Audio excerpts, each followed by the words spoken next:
Big TV భక్తి సమాచారం WhatsApp ఛానల్లో జాయిన్ అవ్వండి. అన్ని విశేషాలు ఎప్పటికప్పుడు తెలుసుకోండి.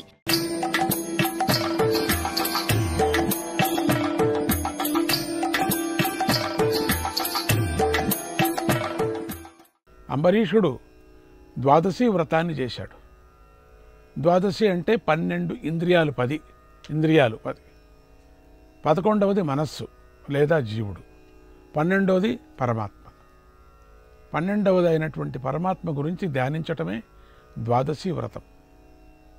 ఈ వ్రతాన్ని చేసేవారు మొదటిగా దశమి నాడు ఒక పూట మాత్రమే ఆహారం తీసుకోవాలి. మరునాడు ఏకాదశి నాడు ఆహారం తీసుకోకూడదు. తర్వాత ద్వాదశి గడియలు దాటిపోకుండా ఆహారాన్ని స్వీకరించాలి. ఇది ద్వాదశి వ్రతం. ఏకాదశి ద్వాదశి వ్రతం చూసారా, రెండు ఒకటే. దశమి నాడు ఒక పూట మాత్రమే ఎందుకు పూజించాలి అన్న ప్రశ్నకు సమాధానం ఏమిటంటే, మనలో గల 10 ఇంద్రియాలు ఏవేవో కోరుతూ ఉంటాయి. వాటిని ఆ రోజున అనుభవించనీయకుండా చేసి సగం సగం మాత్రమే వాటి కోరికలను తీరుస్తూ ఇంద్రియ నిగ్రహంతో గడపాలి అనేది అందులోని అంతరార్థం. అంటే 10 ఇంద్రియాలను ముందుగా అదుపులో ఉంచుకోవాలి. ఆ మరుసటి రోజు ఏకాదశి నాడు ఆహారాన్ని తీసుకోకూడదు. అంటే 11వదైనటువంటి మనస్సును ఏ విషయాల మీద పోనీయకుండా అరికట్టేయాలి. సాధకుడు మనోనిశ్చలతను సాధించాలి. ఇక ద్వాదశి గడియల్లో పూర్ణాహారం తీసుకోవాలి. అంటే 12వదైనటువంటి పరమాత్మ తత్వం అర్థమైనప్పుడు అది తన నుంచి తొలగిపోయకుండా నిలుపుకోవాలి అనేది అందులోని అంతరార్థం. సంపదలతో అంటున్నట్లుగా జీవించటం, ఇంద్రియాలను నిగ్రహించటం, మనస్సును అరికట్టడం, తర్వాత పరమాత్మను ధ్యానించటం, వీటిని దీక్షగా తన జీవితంలో నడిపించుకోవటమే ద్వాదశి వ్రతంలోని అర్థం. ఈ వ్రతాన్ని చేస్తే అన్ని రకాల మాయా కార్యాలను పరమాత్మ దాటించి కైవల్యముక్తినిస్తాడు. అటువంటి వ్రతాన్ని అంబరీషుడు ఆచరిస్తూ ఉండగా దూర్వాసుడు వచ్చాడు. వచ్చిన వాడు అతిథి, విష్ణు స్వరూపుడు. ఆయనను గౌరవించాలి. పైగా వ్రతం కూడా పూర్తి అయింది. రాజుగారు మునిని భోజనానికి రమ్మని పిలిచాడు. దూర్వాసుడు అంటే చెడ్డదైన వస్త్రం గలవాడు అని అర్థం. దుర్ అంటే చెడ్డది, వాసస్ అంటే మాయ కలవాడు అని రెండవ అర్థం. సాధకుడిని పరీక్షించడానికి మాయ ఆవరిస్తూ ఉంటుంది. అది దూర్వాసుని రూపంలో వచ్చింది. దూర్వాసుడిని అంబరీషుడు తనతో పాటు కూర్చొని ఆహారాన్ని తీసుకోమన్నాడు. అంటే సాధకుడు తనలోని 12వ తత్వమైన పరమాత్మ అనుభవాన్ని మనస్సులోకి తెచ్చుకునేటప్పుడు మాయను కూడా ఆయన పంక్తిని నిలవటానికి పూనుకొన్నాడు, కూర్చోటానికి. అంటే సాధకుడైన అంబరీషుడు మాయా ప్రకృతి అనేవి పరమాత్మ కన్నా భిన్నం కాదనే సంగతిని గుర్తించాడు. దూర్వాసుడు యమునలో మునిగి ధ్యానం చేస్తున్నాడని అనుకున్నాం. అంటే యమున నీరు నలుపు. ఆ కారణం చేత ఇక్కడ తమోగుణం యమునా జలంగా పోల్చబడింది. మాయ తమోగుణ స్వరూపం. భగవంతుని అనుభవానికి సాధనకు మాయా సహకరించదని చెప్పటానికే దూర్వాసుడు యమునలో మునిగి సమయానికి రాలేదని అర్థం. తర్వాత దూర్వాసుడు అంబరీషునిపై శక్తి కృత్య అనే భూతాన్ని ప్రయోగించాడు. అంటే మాయ సాధకుణ్ణి వశపరుచుకోవటానికి తీవ్రంగా ప్రయత్నం చేసింది. ఆ శక్తిని చూసి అంబరీషుడు కాలైనా కదపలేదు. అంటే పరమాత్మ అన్వేషణలో నిష్ఠతో ఉన్న సాధకుడిపై మాయా ప్రభావం ఎంతగా పడినా కొద్దిగా కూడా చలించడు అనేది అంతరార్థం. చలించకూడదని అర్థం. మాయా తన ప్రభావం చూపుతోంది. రాజుగారు స్థిరంగా ఉన్నాడు. అప్పుడు సుదర్శన చక్రం అవతరించింది. ఇక్కడ రాజు సుదర్శన చక్రాన్ని రమ్మని వేడుకోలేదు. భగవంతుడి మీద ప్రేమతో అలాగే నిలబడిపోయాడు. భగవంతుడే సాధకునిలోని మాయా నాశనానికి సుదర్శనం పంపించాడు. సు అంటే చక్కని, దర్శనం అంటే దృష్టి, అదే సుదర్శనం. సుదర్శనం మాయ వెంటపడింది. ముని 3 లోకాలు తిరిగాడు. అంటే జ్ఞాన దర్శనంతో మాయా ప్రకృతి త్రిగుణాలలో ఎక్కడా కూడా దాక్కునే అవకాశం లేదు. అందుకే మునికి 3 లోకాలను రక్షణ లభించలేదు. ముని చివరికి శ్రీహరిని శరణు వేడితే ఆయన నేను భక్తుడి వశం అన్నాడు. అంటే మాయ పరమాత్మను ఆవరించింది. ఇక్కడ ముఖ్యమైన విషయం ఉంది, మనం దాన్ని గమనించాలి. పరమాత్మను మాయ ఆవరించడం ఏమిటి అని. నిజానికి ఇది పరమాత్మను ఆవరించలేదు, జీవుణ్ణే ఆవరించింది.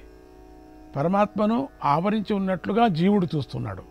తనను మాయ ఆవరించినా కూడా తన భక్తులు తనను చేరుకోవటానికి మాయను తొలగించుకునే శక్తి ఆయన భక్తులకే ఇస్తాడు.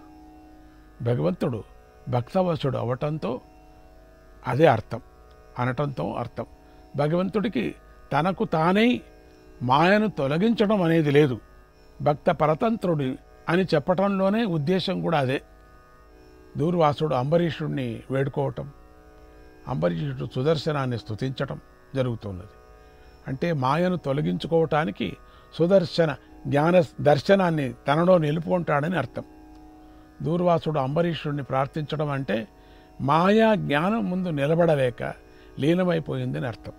ఇంతవరకు మనం తత్వపరంగా ఉన్నటువంటి అర్థాలంతా తెలుసుకుందాం. ఇప్పుడు మరొక కోణం ద్వారా చూసే అంతరార్థాలను తెలుసుకుందాం. అంబరీషుడు గొప్ప విష్ణు భక్తుడు. ఆయన భక్తి కన్నా ఎక్కువ అయినది ఏదీ లేదని తెలుసుకున్నవాడు. అన్ని భోగాలను గడ్డిపరకతో సమానంగా చూసినవాడు. కాబట్టే భగవంతుడు ఆయన భక్తికి మెచ్చి ఆయన కోరుకోకుండానే తన సుదర్శన చక్రాన్ని ఇచ్చేసుకున్నాడు. భక్తుల యొక్క భక్తిని పరీక్షించి వారిని వెలుగులోకి తీసుకురావటానికే మహాత్ముల పడని శ్రమ లేదు. కష్టాలెన్నిటినో ఓర్చుకుంటారు. భక్తి యొక్క మహిమను తెలపటమే వారి ధ్యేయం. భక్తుడి యొక్క గౌరవాన్ని పెంచటమే వారి లక్ష్యం. దత్తస్వామి సోదరుడైన దుర్వాసముని భక్తి యొక్క మహిమను లోకానికి తెలియజేయటానికి ప్రాణాల మీదకు వచ్చే బరువును నెత్తిన వేసుకున్నాడు. దూర్వాసమునికి అంబరీషుడు ఎలాంటివాడో తెలుసు. అంబరీషుడు కోరకుండానే ఆయనకు అండగా ఉండి రక్షిస్తున్న సుదర్శన చక్రం గురించి కూడా తెలుసు ఆయనకు. అయినా ముని ధైర్యం చేసి తన ప్రాణాల మీదకు తెచ్చుకునే పెద్ద సాహసం కూడా చేశాడు. ఎందుకంటే భక్తుడి కీర్తిని దిగంతరాలకు వ్యాపించేటట్లుగా చేయాలి. వానికే కాకుండా వారి వంశానికి కూడా మంచి పేరు ప్రతిష్ట కలిగేటట్లు చేయాలనేదే ముని మనస్సులోని సంకల్పం. ఇదంతా ముని ఎందుకు చేశాడు అన్నదానికి మరొక కారణం కూడా ఉన్నది. ఈ అనన్య భక్తుని వంశంలోనే అవతార పురుషుడు అవతరిస్తున్నాడు. ఆయనే శ్రీరామచంద్రమూర్తి.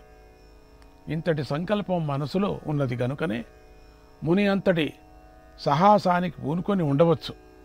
కనుక అంబరీషునిలో ఏదో వంకను కనిపెట్టాలి, అది ఎక్కడా కనపడలేదు.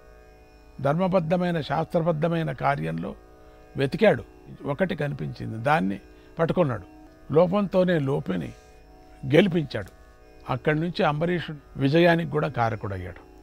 అలాగే అంబరీషుడు కూడా సాధకుడు సూచనలు చేశాడు. చేస్తున్న సాధనలో ఎన్ని అవాంతరాలు అవరోధాలు వచ్చినా చలించరాదు అని అంబరీషుడు తన ప్రవర్తన ద్వారా బోధ చేశాడు. భక్తుడికి అపకారం జరుగుతుందోందని తెలిసి భగవంతుడు కోపించాడు. అంత మాత్రానికే ఇంత జరిగింది. ఇక భక్తుడు కోపిస్తే ఇంకేమవుతుందో. ఈ కథలోకి వెళితే చక్రం ముందుకు దూకింది, ముని వెంట పడింది, 3 లోకాలకు తరిమింది.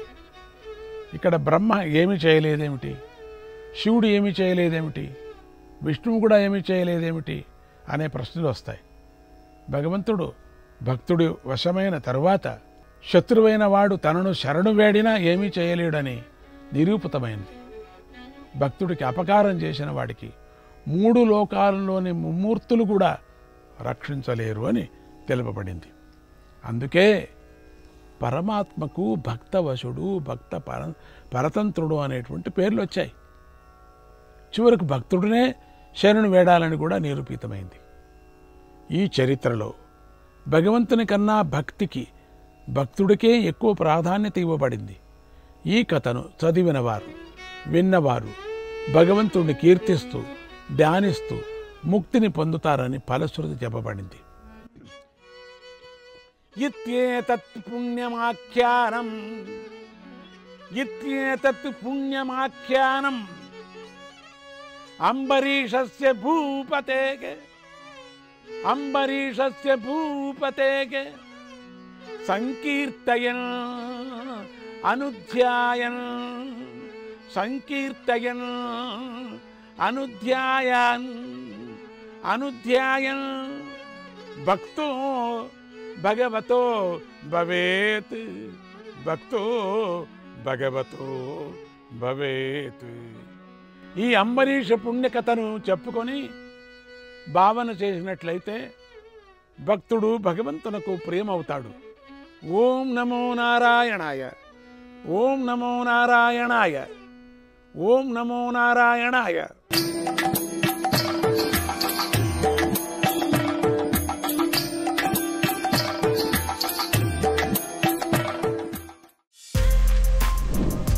For more videos like this, subscribe Big TV channel.